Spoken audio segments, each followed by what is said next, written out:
ఇంత హై వోల్టేజ్‌గా ఉంటుందనుకోలేదు నేనైతే. అసలేంటంటే 'శివకార్తికేయన మదరాసి' అనే కొత్త సినిమా వచ్చింది. ఆ సినిమా నుంచయితే ఈరోజు ఒక ట్రైలర్ అయితే రిలీజ్ చేసేశారు. ఆ ట్రైలర్ ఎలా ఉందంటే మొత్తం అనిరుద్ మ్యూజిక్‌తో నింపేశాడు అని అనిపించింది. నాకైతే స్టోరీ లైన్ ఏం అర్థం కాలేదు. ఫస్ట్ స్టార్టింగ్‌లో ఏముందంటే ఆ బీజీఎంతో ఫుల్ అసలు బీజీఎం టోటల్లీ అయ్యే వరకు మొత్తం బీజీఎమే బీజీఎం తప్ప ఆ స్టోరీ లైన్ ఎక్స్‌ప్లెయిన్ చేయలేదు. కొంచెం హీరోయిన్ కూడా కొంచెం ఎక్స్‌ప్లెయిన్ చేయలేదు. హీరోని ఒక్క 'శివకార్తికేయన్' మాత్రమే ఎక్స్‌ప్లెయిన్ చేశారు. ఏమని ఎక్స్‌ప్లెయిన్ చేశారంటే సో అతని మెదడు ఉంటుంది కదా! ఆ మెదడు ఏం చెప్తే అది చేస్తాడు.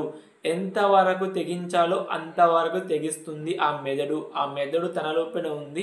తనే ఇలా రక్షిస్తాడు అని చెప్పడం జరిగింది. కానీ అసలు 'శివకార్తికేయన్‌కి' ఆ యాక్సిడెంట్ ఎందుకయింది?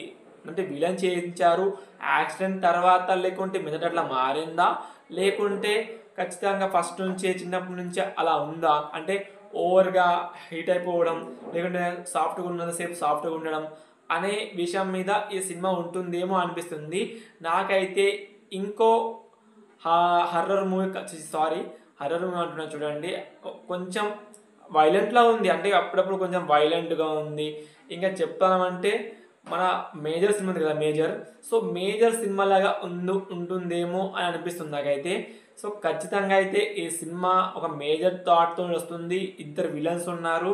హీరోయిన్‌ని కూడా అంత రిప్రజెంట్ చేయలేదు. నాకైతే చాలా బాధ అనిపించింది. హీరోయిన్‌ని కూడా కొంత ముందుకు చూపెడితే బాగుండేదేమో అనిపించింది నాకైతే.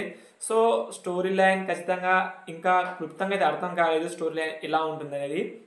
సో ఈ ట్రైలర్ మొత్తం నాకైతే బీజమే ఎక్కువ వినపడేది తప్ప అసలు స్టోరీ లైన్ విందామంటే ఏమన్నా క్లూస్ దొరుకుతాయంటే అస్సలు దొరకలేదు. ఇలాంటి మోర్ అండ్ మోర్ వీడియోస్ కోసం మన ఛానల్ లైక్ అండ్ సబ్స్క్రైబ్ చేయండి. ఫస్ట్ టైం చూసినట్లయితే ఖచ్చితంగా లైక్ అండ్ సబ్స్క్రైబ్ చేయండి మామ ప్లీజ్.